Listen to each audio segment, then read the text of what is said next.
Hey guys, thanks again for tuning in to our Coaches Q&A. Today I have one of my really good friends, much like the past few, MT Eisner. She's the Assistant Director for Strength and Conditioning at the University of Colorado, Boulder. So MT, thanks for jumping on today. Of course, thanks for having me. Yeah, let's just start off. Tell the people that don't know much about you, kind of, who you are, what you're about, and what you're doing. Yeah, absolutely. So I've been at CU for 6 years now, which is pretty crazy to think about. And I've worked with almost all of our sport teams there, including assisting with football for 2 years while I was there. I currently work with our women's lacrosse program, our men's and women's cross country / track program, as well as our men's and women's alpine and Nordic ski teams. So they're, a very interesting and eclectic group that I work with, which is really fun. At CU as well, we also have 3 facilities. So we have 2 Olympic weight rooms and 1 football weight room. And I oversee one of the Olympic weight rooms as well as our staff and fellows and interns within that facility. So yeah. That's awesome. So what is one of it doesn't have to be work related. It could just be life related. What's one of your biggest passions right now? Oof. Okay. Well, it depends. Okay. I mean, and passions like that means so many different things. Well, let's just talk about work, and we'll just keep it to the S&C side. So one of my biggest passions in terms of just being a strength coach in general is that we have the ability to really be able to connect, mentor, hopefully positively influence, and support lives, right, at this extremely impressionable time for these student athletes. College there's no other experience like it, as we've kind of always talked about, because it goes, you have these athletes who have been in this maybe controlled environment, and they're seeking a little bit of freedom, or maybe you have athletes who haven't had a lot of control in their life, who are now kind of within this grasp of maybe having a little bit of a more routine or a day-to-day processes. But at the same time, they're still transitioning into the adult that they will eventually be, as that transition will continue to happen over the process of their lives. And so, as I talk with my athletes a lot about is, sure, I'm your strength coach, which is great. It's fun. We're going to lift some weights. We're going to get stronger as we go about it. But ultimately, my goal is that you leave here a better person, and you leave here ready to be a contributing member of society. And the biggest part of that too is that one day you're going to be a manager or a CEO, maybe a spouse.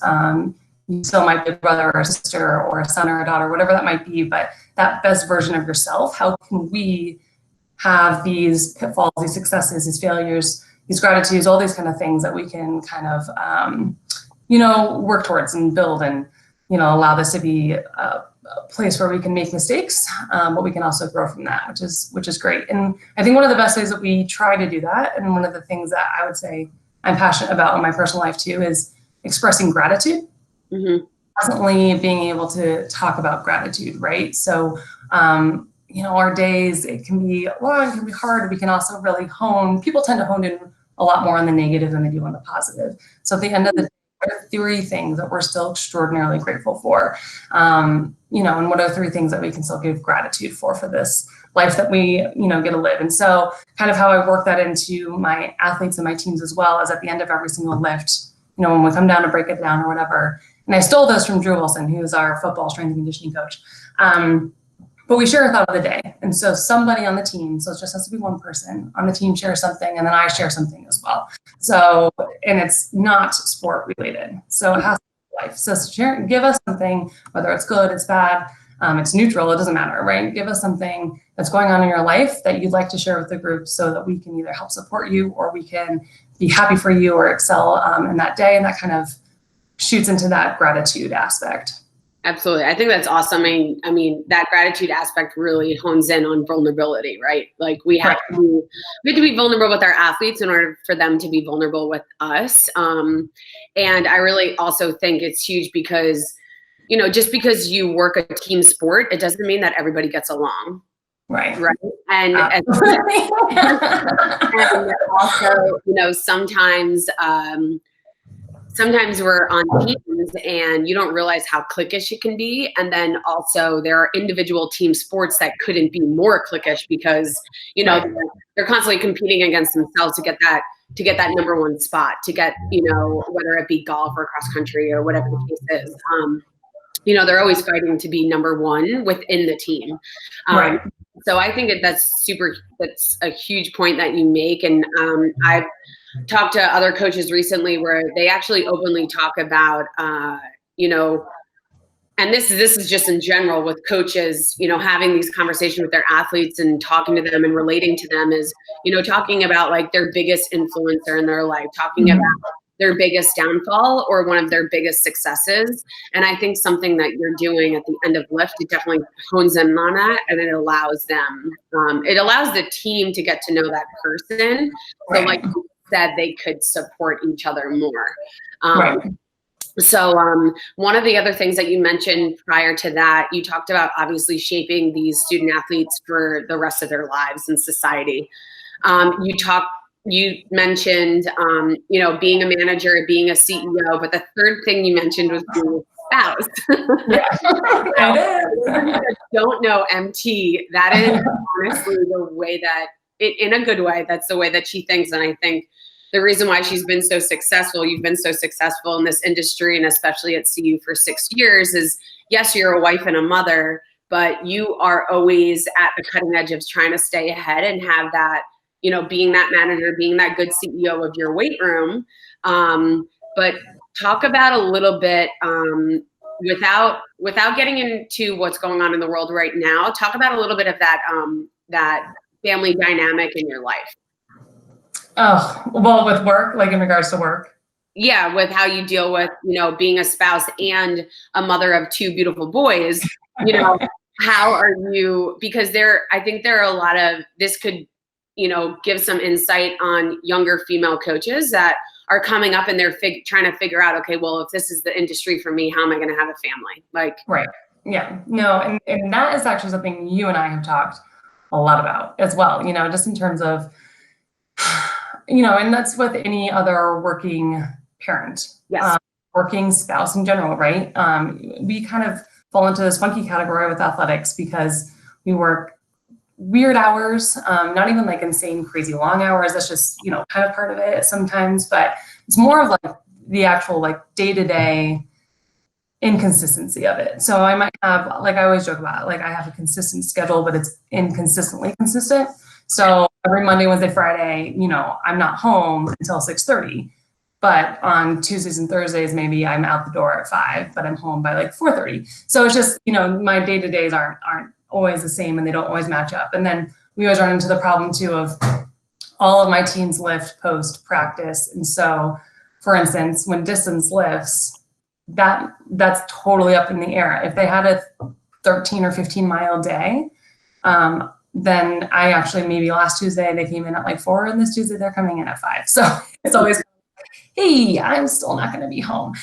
So, you know, I think first and foremost, talking about my spouse, he was a college athlete as well. I was a college athlete. We met in college. And so he understands a little bit of that dynamic, like we're in terms of kind of like the pressures of college and all that kind of stuff. He also, in addition to his normal day job, he coaches. And so he coaches at the University of Denver for the junior pioneers. So he coaches like Pee Wee hockey. And so he has a lot of this coaching obligation as well. So for us, it's just a ton of communication in terms of who's going where, what's happening.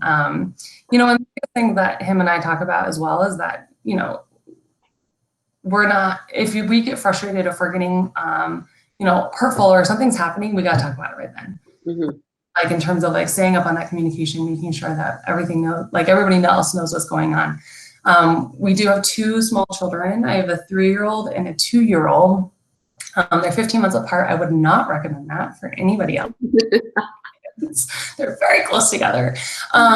But, you know, the one nice thing about athletics is that it allows you, or at least at CU, and I can only speak for CU, it's extremely family oriented. So I brought Sutter, my oldest, to work every single Friday for the first year of his life until we could really hone in on what our child care situation will look like. And that's a whole nother bag, don't even get me started, but we found something that works for us on childcare. but you know, I think the hardest thing with being a strength coach or working in athletics and being a mom or a spouse is that there's at least one day a week that I don't see my kids. And that's difficult. I never see them in the morning. And when I'm home, I get home at like 5:30, 6, cooking dinner, getting everybody fed, and then getting everybody ready for bed, kids wise. And then, you know, I get this like hour with my spouse, and then I'm like, all right, I got to be up again at 5 tomorrow morning or 5:30. So it's time to kind of wind down. And so it's more of just like finding that quality time where we can.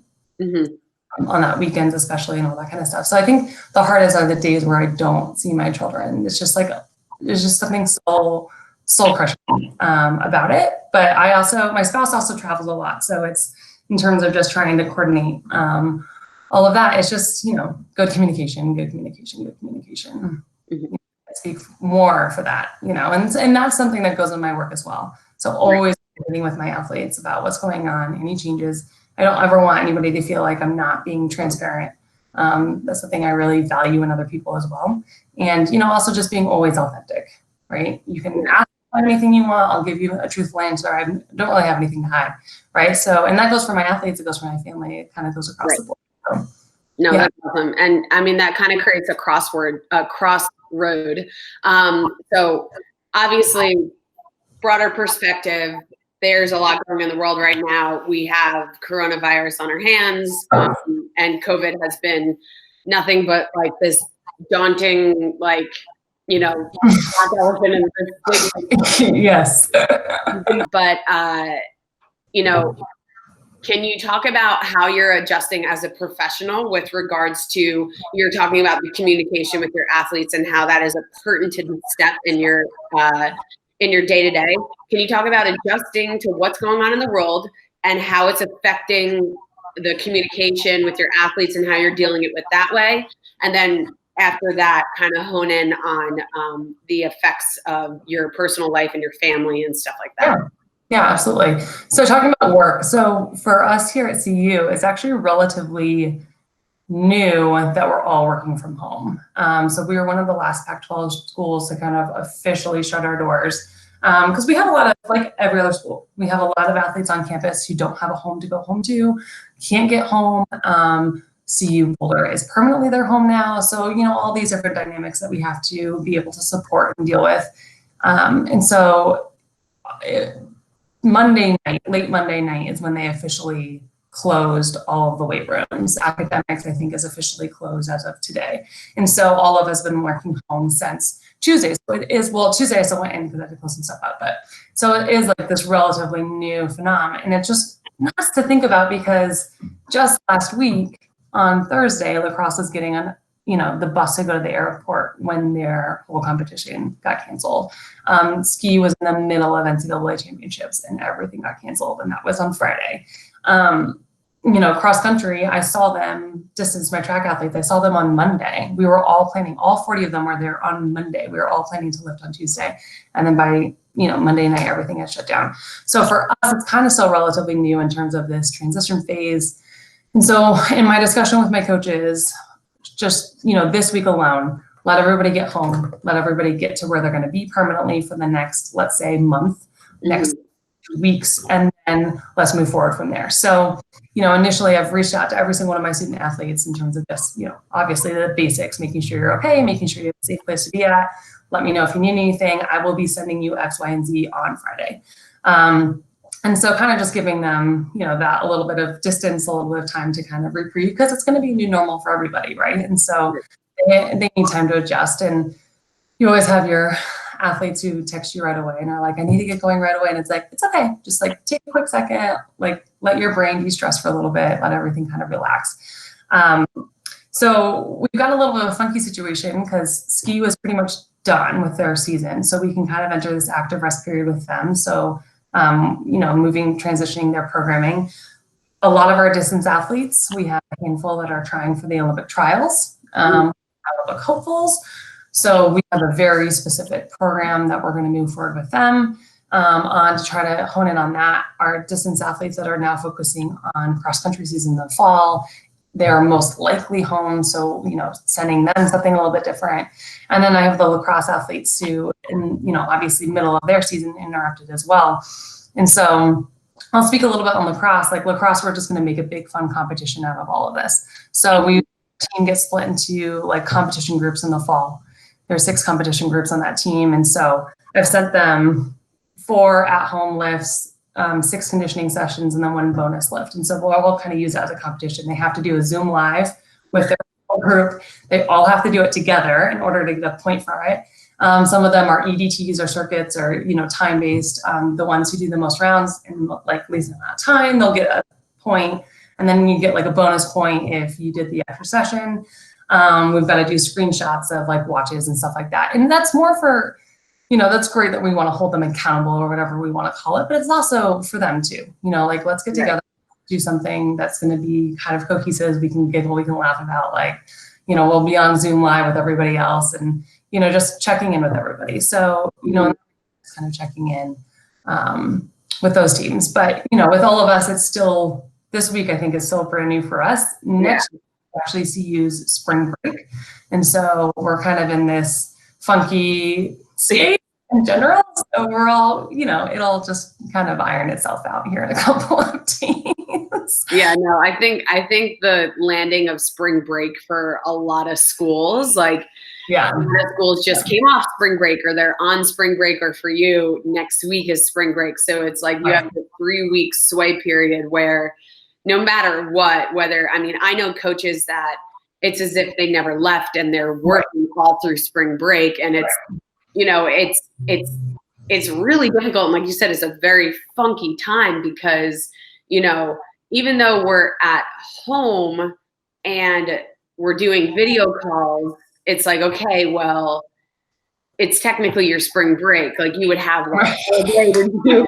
You're supposed to have the whole day to do whatever you want, but now there's all this structured like continue education and Skype calls and like all this stuff, and it's like, wait a second, let's like, yes, it's so crazy. And I love how you talk about your athletes, like, okay, let's like de-stress and kind of settle before we, move forward. I think that's also something really big that coaches need to do too. Like just because you're not able to go in, like this could be such a blessing in disguise, even if it's just 2 or 3 days where you're not lifting a weight or you're not coaching your butt off for hours and hours, or like, giving your vocal cords a break. I'm not saying, oh, pity coaches, but it's definitely like you can still like spending time with your family. Like how many coaches, like this is such a blessing in disguise for the coaches like that have families. Like, oh, you can spend your time with your kids now. Your spouse. So,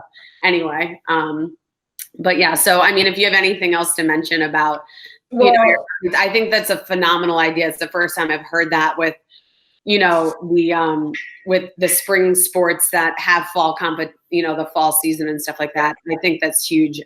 That's the first I've heard of that, but I don't know if you want to kind of shift it or you have more to talk about. No, well, I was just gonna, on the kind of what you were mentioning on like the personal level as well, in terms of like the impact of all of this, to your point exactly, is like, not that like spring break is this, it is this like structured downtime that we get, but it's also just kind of like when all of us are transitioning into these new phases, like, we just need that mental break. Absolutely. Exactly what you're saying.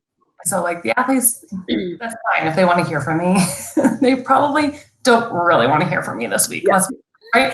I saw a lot of them on Monday and they're probably like, all right, Coach MT, like we could really do for a week without you. But it's also like, it's a huge traumatic experience, I think. Not traumatic, but for all of us to like come home and shift our family dynamic, shift everything. I mean, now not only am I home with my spouse, but my kids also have to stay home as well. And so this is something that we've never had where like literally all of us are in the house. And it's just, our dog has never been happier, which is amazing. He's just like, he doesn't quite know who to go to yet.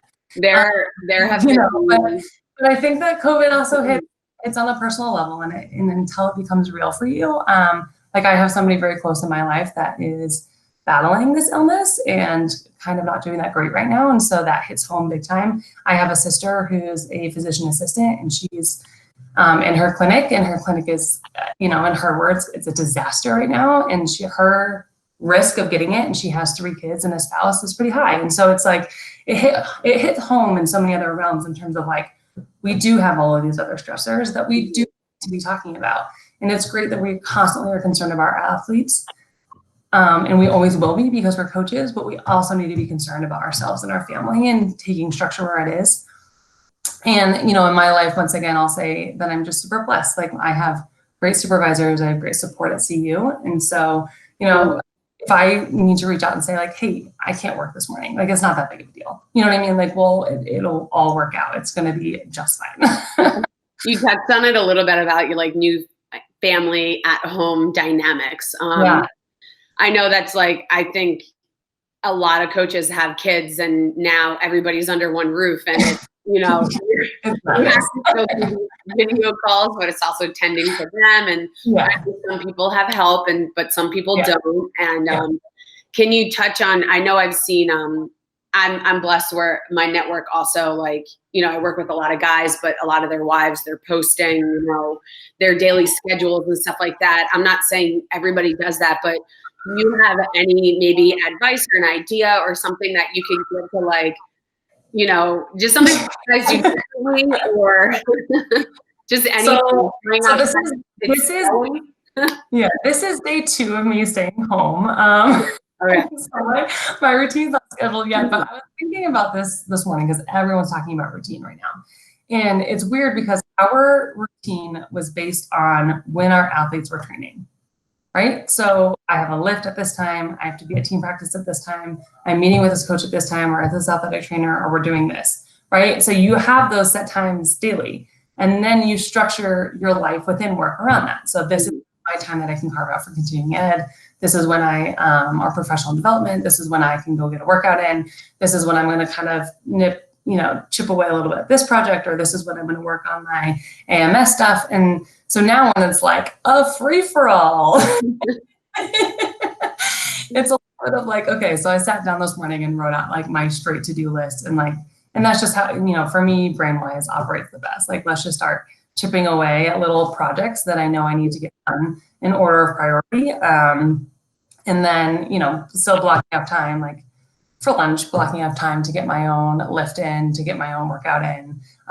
We are extremely blessed to have childcare at our house right now. So we have a live-in nanny, and which has been amazing for us. And so we are able to kind of block away time for, where our kids are with her and versus with our kids are with us. But it has been very confusing for the kids because I'm never home during the day for work day. My husband works from home, and so they're used to seeing him. So I'm sharing his joint office right now, which is also hilarious because he's on the phone all day long. And so, his little office mate in the back. And then, so the kids every morning are like, Mom, what are you doing here? And I was like, it's a long story. I'm just working here now. But one of the funny things that Justin, that's my husband, and I have done, we've created an imaginary coworker so that we can blame things on. Like, our imaginary coworker keeps leaving the cabinets open. They're just like blowing their nose too loudly. Little things like that where we can kind of make some fun and jest in all of the situation that we're dealing with. But I feel very fortunate to be able to have some help within my own household with this. Honestly, working parents, both working parents who don't have in-home childcare or childcare to support on right now, right? It's double duty if you're still being asked to do your job too. And I think that a lot of employers are understanding that, but it's a lot. And granted, my kids are a little bit of a needier stage than maybe some older kids might be, but still, it doesn't make it better or worse or indifferent. It's just pretty much. So right. Our family dynamic it's been entertaining. Check back in though next week. Yeah. We're all at. Yeah, no, for sure. Showers. I don't know. The dog might be running the whole place. He already does. So. Yeah. No, it's funny. I've seen 2 memes on Instagram, and one has to do with like, and it's the memes are like from a dog, right? So it's the dog talking, and it's like, like my family is home and my family has to be on the computer, and you know, when they have work calls, like I'm the star of the show, and when I'm seen, everybody cheers, and I'm just keeping this whole company together. Yeah, you know? yeah, exactly. I will say something we're super, super fortunate to have is we do live in a house, which I feel very grateful for. We have a big outdoor space, and we're in Colorado. And in Colorado, our governor is like, go outside, go to the mountains, go hike. You know, it's a great way to social distance.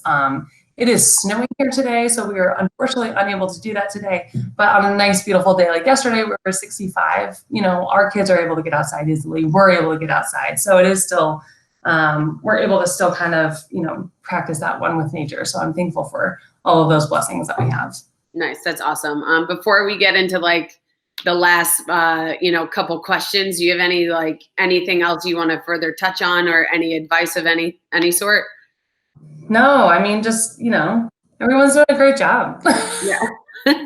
All right. So these last couple you know, it's great to see how many people are just trying to, you know, reach out and connect and trying to, it's created such an interesting acceleration into this digital world that, you know, but it's also at the same time like, hey, everyone's adaptable. We're able to change, right? We're able to push forward. Everybody will make this work. Exactly. And the one thing I continually remind my athletes of is everyone's in the same boat, right?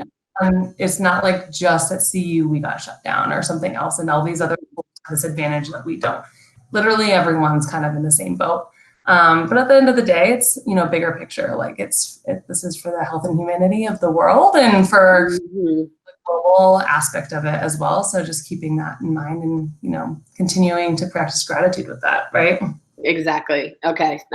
So we have, it's just, you have to give 1-word answers. I call them Corona fire questions. All right. During, obviously the coronavirus is all over the world right now. But these have to do with like, what you're doing now, as opposed to what you were doing. So what is your COVID go-to breakfast? Oh, eggs. I eat eggs every single morning for breakfast. Okay. What is your COVID new activity that you do? Running, a ton of running, and backyard pickleball with my husband. Okay.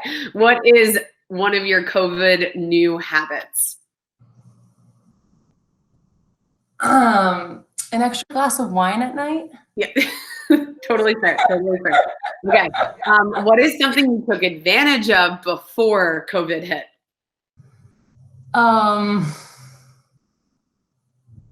Like, what do you mean? Sorry, like something at like something that, like, for example, another coach said, I really took advantage of spin class, and now that I don't have spin class, I'm going crazy. You're going, okay, that's what I thought you were referring to. Honestly, just the ability to go anywhere. That's fair. That's fair. Take my kids places. Yeah. Take my kids places. Okay. Yeah. And then the last one is your COVID TV show, series, or movie that you got to suggest to the world. Okay. So I'm ready on this one.